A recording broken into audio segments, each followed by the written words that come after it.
If you're new here, my name is Ruth Ann. My husband Lance was a service-connected, disabled U.S. Navy veteran. He was sick for 25 of the 27 years we were together, and for the last 12 years of his life, I was his full-time caregiver. This podcast is about caregiving in all its forms. I have my friends Kevin and Allison here again, doing the series on disability and advocacy, and today is our fourth episode. We're going to be talking about guilt. Guilt is something that I know a lot of caregivers deal with just in general, but today we're specifically going to be talking about the guilt that they carry as parents to a son with multiple disabilities, along with their two daughters who do not have disabilities, and the guilt that they carry in their relationship with each other too. So thanks for being here, Kevin and Allison. Thanks for having us. So I'd like to talk about that guilt and how it shows up in your daily lives. Can you talk about some of the specific moments or situations that cause guilt for you? I'll start with Jameson and the guilt that I have with him. He is taking medications for like ADHD and some other medications. And we did not start doing that till he was in middle school. So I feel guilt on, should we have done it sooner? Are there other things that we should have done, prior to that? It wasn't that I was anti-medication, but I wanted to try to find other ways to work with him, and then feeling the guilt that we didn't do enough. Like with medication, should I have done that sooner? There are other times that I feel like, well, should we have taken him out more, done more things with him out and about? Like, would it have made him, more social, or should we have had, kind of forced social interactions on him? Would that have changed to how he interacts now?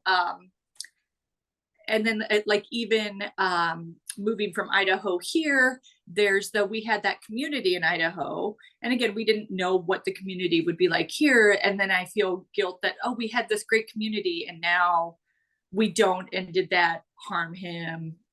That sort of thing. Then we get into like the girls and things that I wish that we could do with them that we can't. We kind of spoke about that in previous episodes, but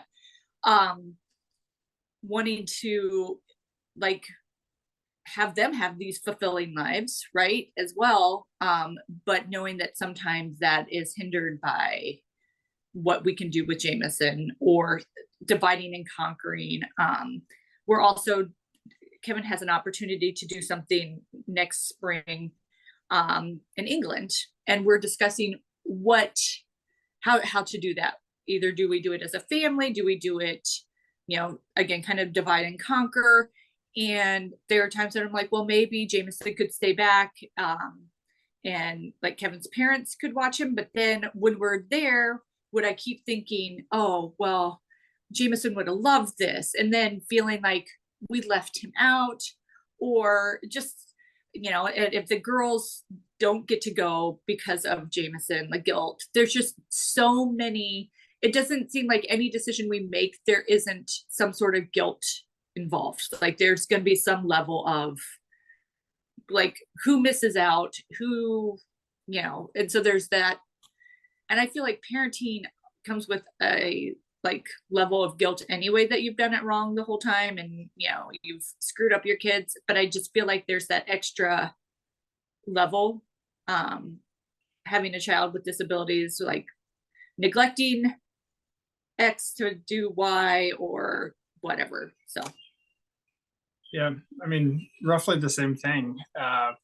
We've got guilt over how do we know that we made the right decisions in the past? How do we know we're making the right decisions going forward, that we're balancing the right sorts of considerations? Guilt that why didn't we know what we know now sooner? Or anticipatory guilt, why don't we know now what we're going to know down the road? There are some aspects of his therapy, say early on, that we look back on and we're like, oh, I wish we hadn't done that. So when we were in Idaho, we had a therapist that would come into our house, or a number of therapists that would come into our house. And because of the social interaction related to his autism, one of the things that they would work on is reciprocal communication. And we think that that's important. But there were times that they would have us encourage eye contact when somebody was talking to Jameson. And now that we've realized that for at least many autistics, that is gets in the way of good communication. Paying attention, it can actually be painful, increase anxiety. We're like, oh shoot, we wish we hadn't done that kind of thing. So just basically every question, everything that we've done, did we make the right choice? Were we doing enough? How can we do more given what little resources that we have in terms of time, energy, and everything else that's going on? Are these things that you're able to talk to your kids about, especially your girls? I have, and the thing is, they at times will say that they feel a little bit slighted here, or well, why can't, I mean, even early on, like Kevin was telling the funny story about Emmeline, like, when do I get my therapist? Even like little things like that, is they notice the differences and don't think it's fair. Like they have to do more chores than Jameson does, right? Well, why doesn't Jameson have to do chores to earn his screen time? And so then there's a lot of, I mean, and I get that you will have this with all kids, because even my girls are a little bit different, right? But I think they do see that they miss out on some stuff, especially the older they get. I think they are recognizing that they're missing out. They do talk to us about it, but I figure there's probably a lot of things that they keep, inside that they don't tell us. And that's probably why therapy would be a good option. I'm always an advocate for therapy. It helped me a lot while I was caring for Lance. Yeah. So how do you cope with those feelings of guilt? Do you have any strategies or mindsets that you have found that work for you? I'm not sure I do. A lot of sublimation, a lot of just trying to lay awake at night. I'm not trying to lay awake at night, but just succeeding in laying awake at night, thinking about all this kind of stuff. Coming up with strategies would itself take time, energy, that I don't know that we have. Yeah. And so there's a sense in which I've just learned to live with it. Well, and I think you have to tell yourself you are doing the best you can do with the information you have at the time, right? And I think we can second guess every decision in our lives if we needed to. So there's we did what we thought was best. So whether it was or not, that's another story. But I think a lot of times that's what I'm like, okay, I tried, like I got up, I did what I could do that day. And I tried. What would you tell another parent who is struggling with similar feelings of guilt? Because it's always easier to look at someone else's situation and see the amazing job that they're doing. I mean, I look at what y'all are doing and I can see how much you care for your children, how much you love them, and all of the sacrifices that you make, the things that you do. And I think it would be easy for me to say you shouldn't feel guilty. So if you're in that situation looking at another family who's dealing with this, what would you say to them? Do better than we figured out how to do, which isn't helpful. I think part of it is learning to know the people around you that you trust and try to, even when what they say, like what you just said, doesn't feel like enough, try to lean into it as much as possible, to say, these are the people that seem to know us, seem to understand as best other folks can, and this is what they think, and they're good, smart, caring people, and so maybe they've got a more accurate view than we feel like we can at this time. And then I think therapy is a good thing. Like, so I am all about taking care of mental health sort of things. Now, how that manifests, I don't, is different for everybody, but mental health is important. I don't disagree with you there. Well, how do you remind yourselves of the love and care that you give to your family then when that guilt starts creeping in? I think sometimes our kids make us remember it. We have a pretty open relationship with all of our kids. We talk about, I think, pretty much everything. And we try to treat them as the kinds of people we want them to grow into. So we have conversations probably above some of their regular grade level. We have, but the ways in which they treat us in ways that remind us that they know we love them. And so even though Jameson was autistic, even though autistics are falsely known to not have emotional connection, to be cold, to not pick up on others' emotions, to not like physical touch, Jameson is the snuggliest, like lovingest kid towards us. And so the fact that he comes up every day and asks repeatedly for hugs, or sometimes what he says is, "Can I give you a hug?" And then he sort of backs into it. So it's clear that he's the one receiving the hug, not giving the hug. Asks us to lay down with him and snuggle with him every night, putting him to bed. Can I snuggle with you in your, all this kind of stuff. The fact that our kids feel this way, feel safe around us, I think is testament to they get that we're trying. Jameson, there are times that he actually, I feel like, picks up on our emotions better than even the girls do. Like if I'm upset, or he like will say things like, "Are you frustrated?" And I'm like, "No, I'm not frustrated," or "I'm just sad." He's like, "Can I give you a kiss to make it better?" And so he will come up but he can tell, even with the girls, he can tell when they're faking it, like fake crying or fake mad or fake something versus like really injured. Because he used to laugh when they would get hurt, which sounds bad, but like unless they were really hurt. Like, so if they fell and like they were, especially when they were younger and they would cry, he would just kind of like giggle at them. He could just tell the fake like emotions versus the ones where they're really hurt. And then when they were really hurt, he would cry too. Like he would feel like that for them. So I feel like he is very in tune with his emotions. But we talked a little bit about how sometimes the girls feel left out of certain activities, or that we treat him differently. We can't have him do certain chores independently that we expect them to do, even though they're younger. But when Emmeline switched from her previous school to Jameson's school, since I drive her to school every day. And I think almost every day, I bet 95% of the school days, we get a picture of the two of them walking in together. And so I don't think that they talk a whole lot at school, because I just don't think that they see each other. But it's clear that they value him, and that they'll stick up for him and to make sure that stuff is going well. So the love that we have for him, they've picked up on, and I suspect that they understand that we've got a similar love for them. Yeah. Emmeline will go have lunch with him sometimes. So I think sometimes Jameson can be heard in the halls when he is frustrated, and she is in a similar hallway as he is. And so if she hears him, she will like go in and like be with him, when he's having a hard day. So. She's had a couple of tardies that when we asked her about it, it was, well, Jameson was having a hard time walking down the hall. So I walked him to his classroom. And by the time I got to mine, it was late. And we're like, nope, perfect. Yep. We don't care that you're tardy. We will endorse that.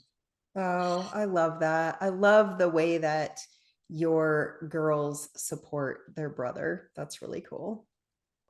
Besides your girls, well, besides all of your children, is there anyone else who can help you see things from a different perspective when you are feeling guilty? I know. I don't know. I mean, in part because of the social isolation that we talked about in previous episodes. I've got one colleague, Rebecca, who is just one of my favorite human beings in the world. Numerous children of her own that are older than ours. She's not had to parent the same kind of life situations that we have, but she is just really attuned to stuff. And so sometimes when I talk to her, I feel like she can help me give that unbalanced perspective that sometimes I'm not able to give myself. But we don't have like weekly conversations about parenting or anything like that. So I don't know that we have many folks in our day-to-day life that. And maybe social media posts, because like we're fairly open on social media about things that we struggle with and things like that. And oftentimes people are very kind or uplifting on, you know, situations there. But like that's the only other time I can think, or like who we go to. Yeah. And we do get a fair bit of support from friends that we know via social media. But it's hard for that to translate into day-to-day assistance or more productive help. Well, what's one thing that you wish other people understood about the guilt that caregivers feel and carry? Well, it's interesting because like the guilt isn't just like we talked about guilt for our kids and, you know, that we have and that they have toward, you know, all this stuff. But like, I also feel guilty that sometimes I can't be a better friend, or I can't be a better, like talking to my siblings and stuff like that. There are times that I feel guilty about that as well. So, but sometimes like that guilt can be overwhelming and almost snowball into it almost becomes this cycle of I feel guilty because I haven't been talking to you, but it makes me not want to talk to you because I feel guilty about it. So it's this big cycle of, you know, like it just continues. So like I want people to know that like if I'm not reaching out, it's not because I don't want to, but sometimes it's I feel so guilty that I haven't, that I just don't. And so it's just this big cycle of guilt that keeps me like from reaching out to people, I guess.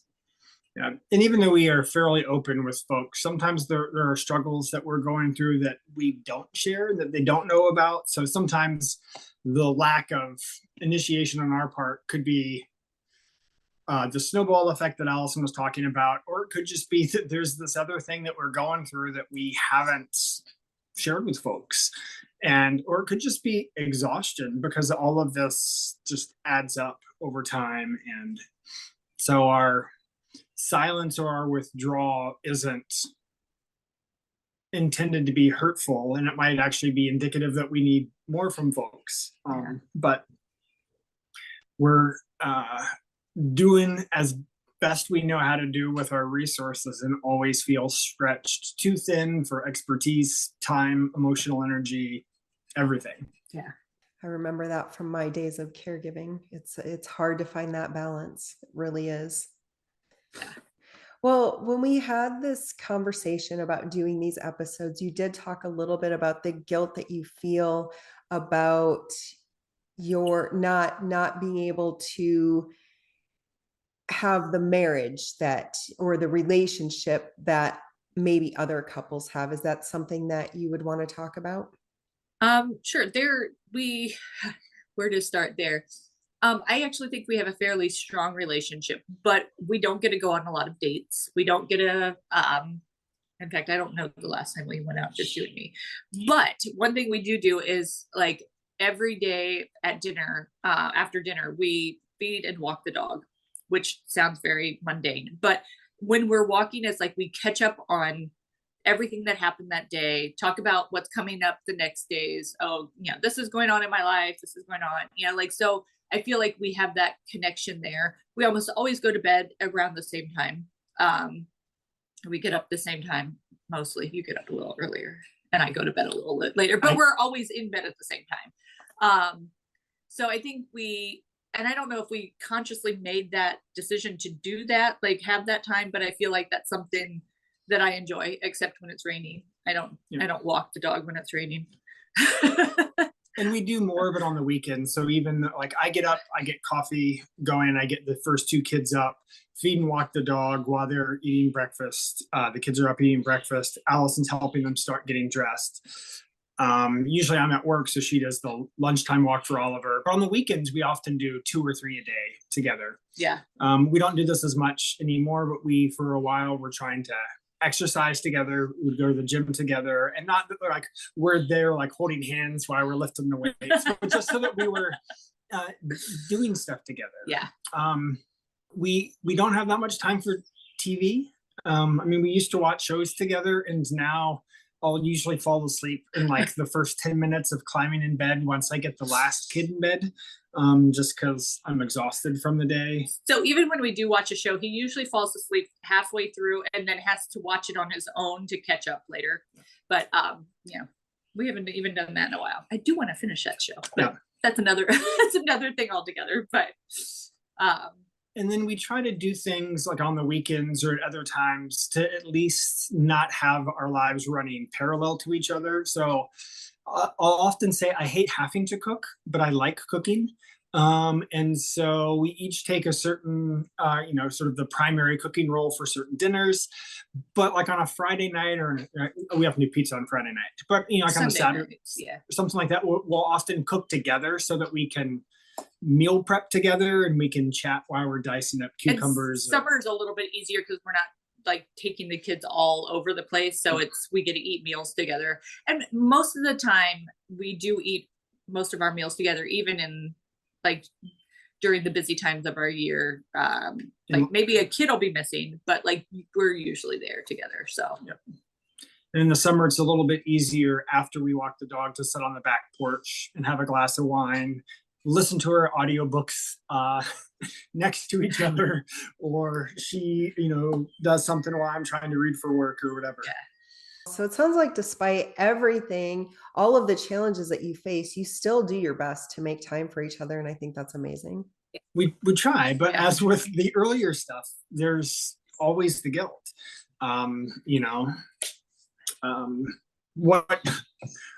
What could we not be doing that would enable us to spend more time together? Right. I don't know that there's any part of our life that sort of question's not always rooting around. Yeah. Well, I know that we've talked about a lot of really challenging things throughout this series. And I remember from my days as a caregiver, how hard just the day-to-day life was and how exhausting it was just to try to explain things to people.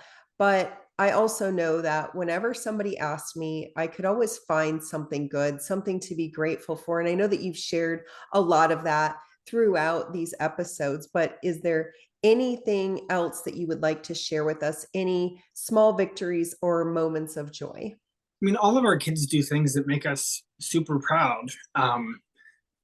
We've said that Jameson has motor control difficulties. I remember the time that he came out from working with his OT and she brought out like a shoe tying book, and he had tied shoes for the first time ever. Like, we didn't know if he'd ever do that.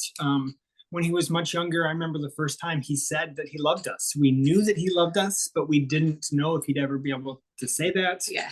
Both of our girls, because of what they've seen with their brother, are very good at standing up for what they perceive to be injustices, either towards him or against other kids.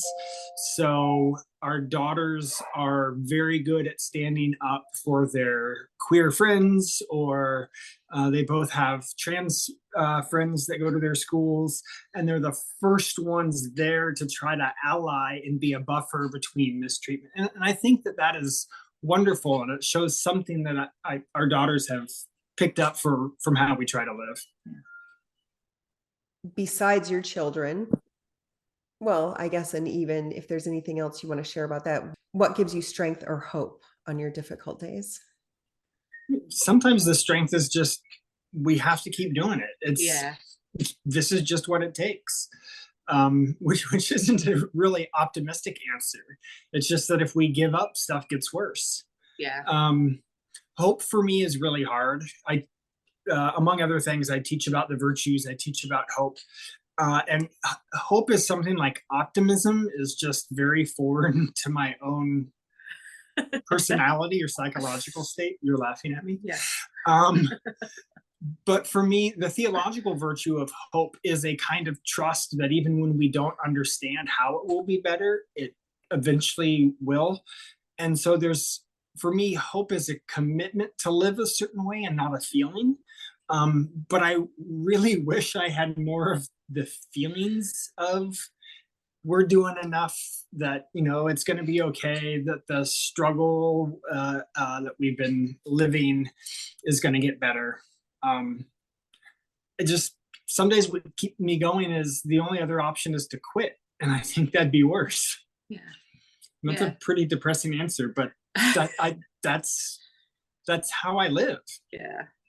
I don't know that I have anything more to add to that either. I mean, I do feel like sometimes it's like, well, like if I'm not doing it, or if I'm not like, who's going to? And that like our kids' lives are better because of us. Cause I know that there are some parents that like either, I shouldn't say don't work as hard, but like don't know as much. And so struggle more because they don't know what they don't know. And so I feel like we at least have a little bit of that we know what we need to do.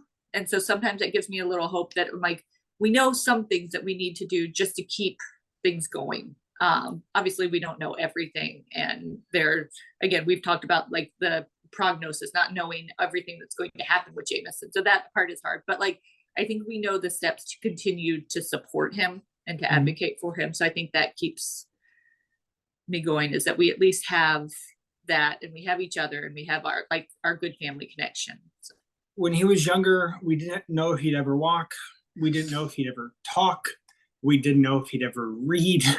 We didn't know, like there's so many things. And because we have worked so hard with and for him, and he's done all these things, that we keep pushing schools to be more committed to him, to not just lowball him, to not just let day-to-day schooling become babysitting, to actually do, because we've seen how far he's come.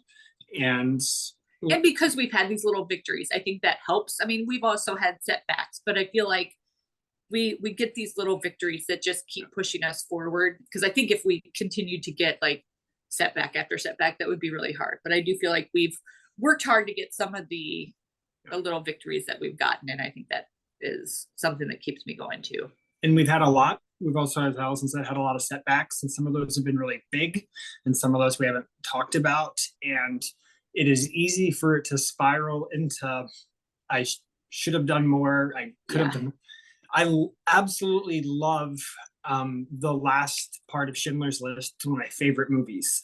Was at some kind of work function, and somebody asked for your favorite Christmas movie, and I said Schindler's List, and everybody looked at me, right? But Liam Neeson's character, Schindler, he has worked tirelessly at the expense of his own family fortune to keep hundreds of Jews employed in a munitions factory that are making as faulty of war materials as he can get away with doing, to save lives without killing more folks. And as the Allies are coming close to liberate the camp, and all of these Jews come up to him, and there's this saying in Judaism, if you have saved one life, you have saved the world. And these folks come up and they're like, you have saved our world. And Schindler looks down and he's like, this watch could have got 2 more out, maybe 3. My car could have got another, right? And he just thinks, no matter what he did, he could have done more. And that is, I bet 2 nights a week, that's my closing thought going to sleep. Oh. And you know what? I can relate to that too as a caregiver. But going back to what you were saying about how you view hope, and I can say that what both of you said about that, those are common feelings amongst caregivers. I'm part of a very large caregiver community, and I would say that most of the people I know who have been caregivers or who are caregivers feel that same way. Hope is not something that most of us live on. No. Well, is there anything else that we haven't talked about as far as guilt that you would like to talk about? I don't think so. I feel like we've kind of talked about guilt through all of the episodes, and just how it's kind of culminated, and there's basically guilt in all the things we do. So I don't know that I could add more to it, I guess. I mean, so many different parts of what we talked about in these different episodes are all intertwined, right? We often say that there's not, we can't separate our kids' lives, or, our daughter's lives from our son's life. My work from Jameson's condition, right? Like boundaries are really hard, and all of it bleeds together. And even some of the best moments have some of these negative aspects, sort of like trying to creep in. Some of the worst moments, right? It is the memory of the victories and the accomplishments that keep us going. So it's all of these things are just fundamentally swirled together and intertwined for us. Yeah. Well, I so appreciate you talking about this. I know that guilt is one of the harder topics to talk about, and it's something that a lot of people do not want to talk about. So I appreciate you both being so open and honest about it. You're welcome. We've got one more episode, so I will see you next time.